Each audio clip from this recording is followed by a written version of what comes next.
Amis de l'éveil, bonjour. On est reparti pour la vidéo de février. Allez, générique.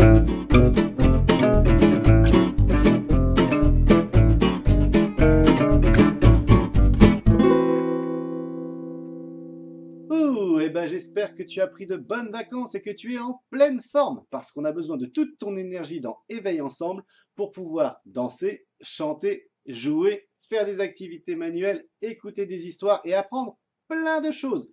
Je te rappelle que nous avons la chaîne YouTube sur laquelle il y a déjà plusieurs vidéos maintenant. Alors, tu peux regarder les précédentes et surtout continuer de regarder toutes les suivantes qui vont venir. On va continuer tout de suite, nous. C'est parti avec la fameuse question du jour. Désolé, plusieurs m'ont fait remarquer que la dernière fois, dans la chanson, vous savez, celle de Glorious, on entendait « embrasse-nous » au lieu de « embrase-nous ». Oui, parce que c'est pas tout à fait la même chose. Embrasser, tu connais? Embraser, c'est un peu différent. C'est quand il y a les flammes qui brûlent, qui brûlent, qui brûlent, et là tu sens qu'en toi ça brûle. Voilà, c'était plutôt comme ça dans le sens de la chanson.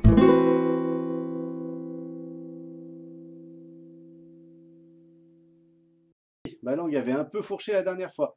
Si toi tu as des questions d'ailleurs à me poser, n'hésite pas à envoyer à l'adresse mail qui s'affiche, Éveille ensemble, toutes tes questions. J'y répondrai dès la prochaine vidéo. En attendant, nous allons passer directement à la suite et écouter l'histoire que va nous raconter Marie une fois de plus. C'est parti. Nous allons bientôt fêter la Chandeleur.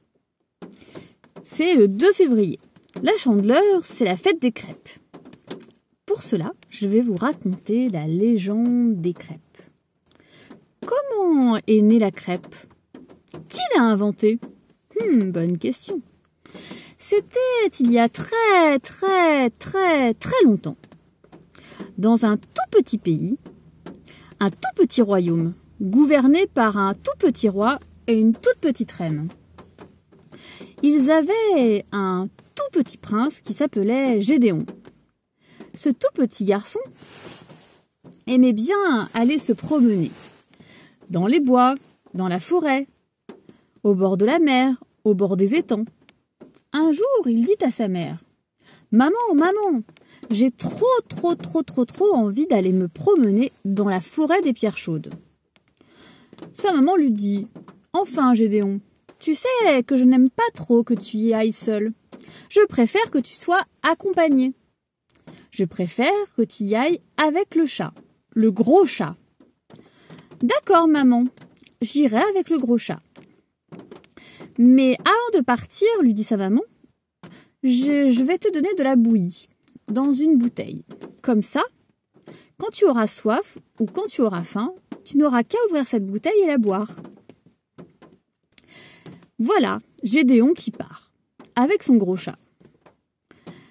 Il rencontra des vaches, il rencontra des souris, il rencontra des renards. Et puis, il arriva tout doucement vers cette fameuse forêt des pierres chaudes.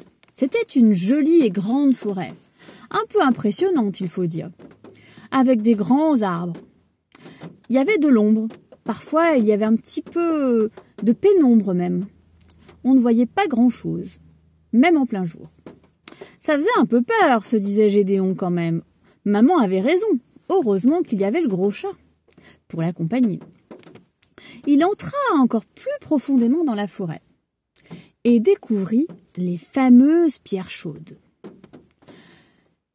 Soudain, arriva vers lui un fameux renard, un peu espiègle, très malin, qui lui dit: « Comment t'appelles-tu, petit garçon ?» Gédéon lui dit: « Je m'appelle Gédéon, et voici mon chat, mon gros chat. »« Et ton chat, comment s'appelle-t-il ?»« Il n'a pas de nom. Mais il est fidèle, et il me suit partout. »« Tiens, petit renard, voudrais-tu de ma bouillie? J'ai envie de goûter. » Le renard le regarda, d'un air espiègle et d'un air malin. Il lui dit: « Pourquoi pas, Gédéon? J'ai bien envie de goûter ta bouillie. » Et il commença à boire à la bouteille. La bouillie était bonne. Elle avait un goût de vanille. Oh, merci maman, se disait Gédéon. Qu'est-ce qu'elle est bonne ta bouillie. Soudain, le renard partit et revint pour taquiner Gédéon. Il lui fit peur. Et d'un coup, Gédéon fit tomber sa bouteille sur une pierre chaude. La bouillie coula sur la pierre chaude. Elle se transforma en une forme bizarre, une sorte de galette toute ronde, toute fine, avec des taches marron dessus. Gédéon se dit, ça a l'air étrange tout ça, je vais goûter. Oh, comme c'était bon, comme c'était bon. Et là, on peut dire enfin que Gédéon découvrit et inventa la crêpe. Tout ça grâce au renard bien malin. Merci, monsieur le renard, et joyeuse Chandeleur à tous. Merci Marie, mais dis-moi, c'était un peu différent d'habitude. Je n'ai pas vu de Playmobil ou de petits personnages. Cette fois-ci, c'était des images comme dans un livre. C'est pas mal, ça change. Mais si tu veux voir des histoires de Playmobil, n'hésite pas à aller voir les précédentes vidéos. En parlant d'histoires qui bougent, je crois que Pascal nous a réservé justement une petite animation vidéo pour nous présenter l'accueil de Jésus au temple. On va apprendre tout plein de trucs. C'est parti! Bonjour, nous sommes contents de te retrouver. Je ne sais pas si tu as vu, mais il y a plein de bougies à côté de moi. Parce que début février, en plus de faire sauter les crêpes, nous avons fêté la Chandeleur. Et Chandeleur, ça vient de chandelle, la bougie qui nous apporte la lumière. Alors, tu vas découvrir aujourd'hui peut-être un peu mieux cette histoire de la Chandeleur. Et je te la montre avec cette belle image. Ce tableau nous présente Jésus, c'est le petit bébé encore, puisque nous ne sommes pas très longtemps après Noël, qui est porté dans les bras d'un vieil homme. Et tu vois qu'on dirait que la lumière, toute jaune, elle semble venir de Jésus, parce qu'il se présente comme la lumière pour le monde. C'est le sens de cette fête, et nous allons te proposer de la découvrir ensemble. À bientôt! Après la naissance de Jésus, ses parents partent à Jérusalem pour le présenter au Seigneur. Selon la coutume, ils doivent offrir au Seigneur un couple de tourterelles ou 2 petites colombes. Ce jour-là, poussé par l'Esprit Saint, Siméon, un homme juste et religieux, vient au temple et voit entrer Joseph et Marie avec l'enfant Jésus. Siméon prend l'enfant dans ses bras et bénit Dieu en disant « Maintenant, Seigneur, tu peux me laisser m'en aller dans la paix, moi qui suis ton serviteur. Car mes yeux ont vu celui qui vient nous sauver. Il est la lumière pour éclairer toutes les nations, et il est la gloire d'Israël, ton peuple. » Joseph et Marie s'étonnaient de tout ce qu'on disait de Jésus. Merci Pascal. Et merci Théobule. Quoi, tu ne connais pas Théobule? Théobule, c'est super. Il y a plein de petites animations et plein d'histoires à écouter pour continuer d'apprendre plein de choses. Je t'invite vraiment à aller le découvrir. Bon, revenons à nos moutons. J'ai les mains qui ont la bougeotte et comme tu le sais, c'est le moment de l'activité manuelle. Regarde, la dernière fois, nous avons fait des boîtes et Léane avait fabriqué cette super belle boîte. Si toi aussi tu veux me montrer ton activité manuelle d'ailleurs, n'hésite pas à l'envoyer à cette adresse mail. Tu peux te montrer toi aussi ou ne montrer que ton activité. Ça, c'est toi qui choisis. Aujourd'hui, on va aller avec Flamine et sa famille pour fabriquer une superbe colombe. Alors, si tu as besoin d'un modèle supplémentaire, je t'invite à aller regarder la feuille paroissiale. Il y a un modèle dedans. Petit indice, hein. Allez, on y va? Bonjour les enfants! Bonjour à tous! Alors il y a quelques jours c'était la Chandeleur. Et qu'est-ce qu'on fête à la Chandeleur? On fête la présentation de Jésus au temple. Exactement. Et lors de cette présentation de Jésus, on dit que Joseph et Marie sont venus apporter aussi un couple de tourterelles ou de colombes. C'est pour ça qu'on vous propose, comme petit bricolage, de réaliser un couple de colombes. Voilà, Augustine et Félicité vont tout vous expliquer et c'est très simple. Alors, de quoi avons-nous besoin? D'une feuille blanche avec le modèle de colombe. Ouais. D'une feuille blanche normale. Pour faire les ailes. Oui. Une feuille de canson. Pour le corps. Un crayon à papier. Un cutter. Une paire de ciseaux. Et des feutres pour faire le bec et les yeux. Alors, notre colombe se réalise en 2 étapes. Première étape, on fait le corps de la colombe. Donc pour ceci, on prend notre modèle de colombe, qu'on découpe, qu'on pose sur notre feuille de canson, on fait le contour de notre premier papier, on découpe à nouveau pour faire donc ce corps de colombe. On prend notre cutter, on fait une petite fente, voilà, au milieu, pour y faire passer les ailes. Donc les ailes, c'est notre Deuxième étape. étape. Exactement. Donc pour les ailes, on prend notre feuille de papier blanche toute simple. On en fait un bel accordéon.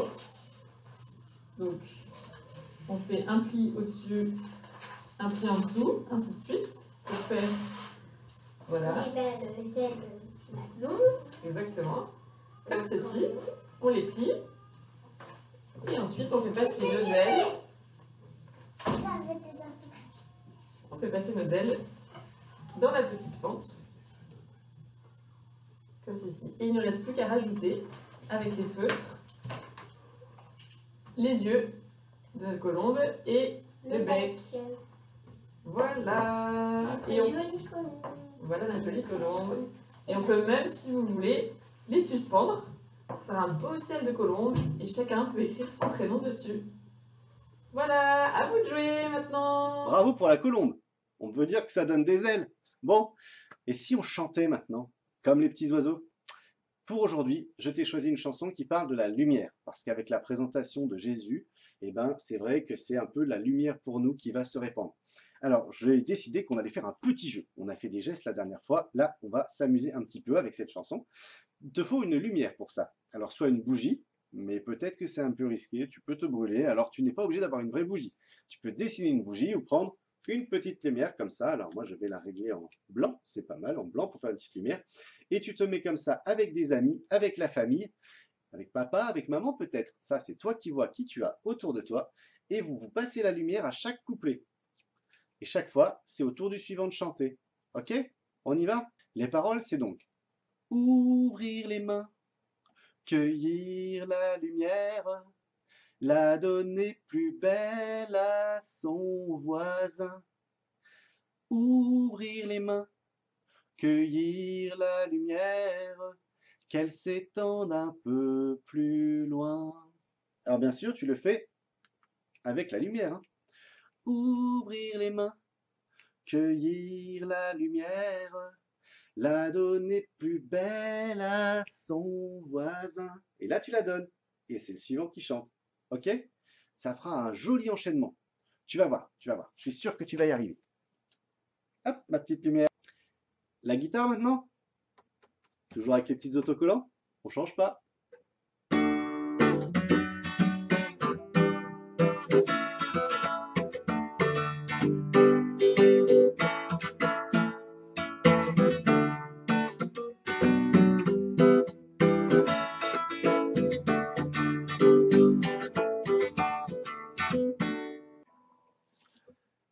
Bon bah, maintenant il faut chanter et puis tout faire en même temps, hein. On y va? T'as ta petite lumière? Prêt à la donner à ton voisin pour qu'il chante à son tour le refrain? Ok, c'est parti! Ouvrir les mains, cueillir la lumière, la donner plus belle à son voisin. Ouvrir les mains, cueillir la lumière, qu'elle s'étende un peu plus loin. Encore une fois! Ouvrir les mains, cueillir la lumière, la donner plus belle à son voisin. Ouvrir les mains, cueillir la lumière, qu'elle s'étende un peu plus loin. Et tu peux continuer si tu veux, hein.